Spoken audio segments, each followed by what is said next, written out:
Сәлеметсіздер ме, құрметті оқырмандар? 3-ші сыныптың қазақ тілі сабағы 38-ші сабақ. Бүгінгі сабақта 5-ші жаттығудан 8-ші жаттығуға дейін бірге қарастыратын боламыз. Құрметті оқырмандар, каналға тіркелуді ұмытпаңыздар. Каналға тіркеліп лайк басыңыздар. Каналға тіркеліп өз көмектеріңізді беріңіздер. Өлеңді оқы. Дүйсенбіде басы ауырып жатты, сейсенбіде іші ауырды қатты.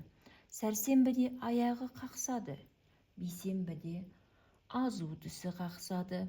Жұма күні жөтел қысып, сенбі күні тобығы тайыпты. Ал жексенбіде құлан таза айықты. Содан оның сырқатын қалай атау лайықты. Марат Нұрқалиевтің өлең екен. Өлеңде қандай бала суреттелген деп ойлайсың дейді. Яғни бұл өлеңде жалқау бала суреттелген екен. Ол неліктен жексенбі күні ауырып қалмады?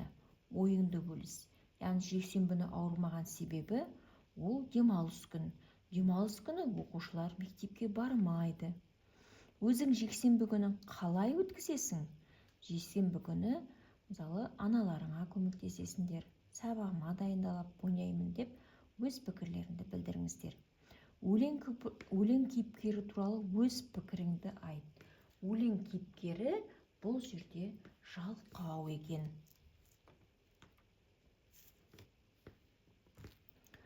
Өлеңдегі қарамен жазылған сөздерге назар аудар, олардың айтылуы мен жазылуын салыстыр. Яғни дүйсенбі дегенде сен дегенде м естіледі кейде. Дүйсенбі, сейсенбі м болып естіледі. Сен дегенде м болып естіледі екен. Келесі тапсырма, кестені толтыр. Ұлдар, қыздар, яғни Дүйсенбек, Жұмабай, Сәрсенбек, Жексенбай, Бейсенбек. Жұмагүл, Сәрсенгүл, Дүйсенкүл. Дүйсенбек, Жұмагүл деп ат қою себебі не деп ойлайсың? Яғни Дүйсенбек, Жұмагүл деген біздерде бұл жерде дүйсенбі күні дүние келсе, Дүйсенбек деп, Дүйсенбай деп қояды екен. Жұмагүл, Жұмағыз деп кейде жұма күні дүние келген адамдарға осындай аттарды қойған екен. Яғни жұма аптаның қай күні дүниеге келеді, сол күнмен байланыстырып аттарын қойған екен. Бұл жерде қыз бала болғасын жерде гүл қосады, ұлдарға бек, бай деген жалғауларды жалғап, олардың аттарын қойған екен.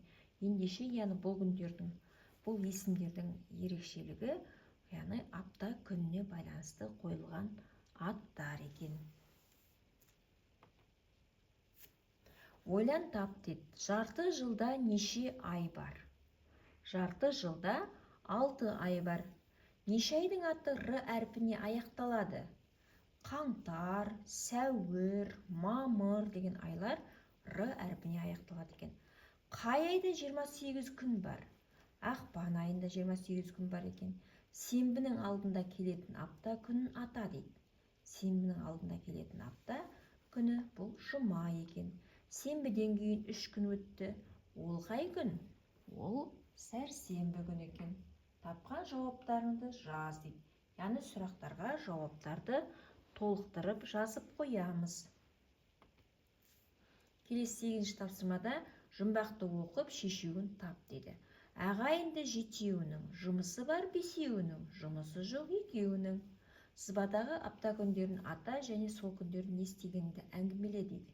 Яғни бұл жерде ағайынды жетеуі деп тұрған апта күндерін айтып тұр екен. Бесеуінің жұмысы бар дейді, екеуінің жұмысы жоқ. Яғни 5 күнде жұмыс болады, ал қалған 2 күнде жұмыс болмайды дегенді білдіріп тұр екен. Ал енді апта күндерінде не істедік?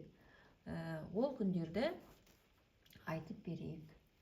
Дүйсенбі күні сабаққа бардым, сейсенбі күні үйірмеге қатыстым, сәрсенбі күні отбасымен саябаққа бардым, бейсенбіде сурет салдым, жұма күні анаммен бірге театрға бардым, сенбіде мұражайға бардым, жексенбіде үй шаруасына көмектестім. Яғни бұл жерде сіздерде әртүрлі нұсқалар шығуы мүмкін. Сол бойынша біздер айтып беретін боламыз. Апта күндері бойынша не істегендеріңді әңгімелеп айтып беріңіздер. Құрметті оқырмандар, осымен каналдағы тапсырмаларымызды орындап аяқтадық. Сіздерге каналдағы тапсырмаларды бірге орындау түсінікті әрі нақты болатын болса, каналға тіркелуді ұмытпаңыздар. Каналға тіркеліп, өз көмектеріңізді беріңіздер. Келесі сабақта кездескенше сау болыңыздар.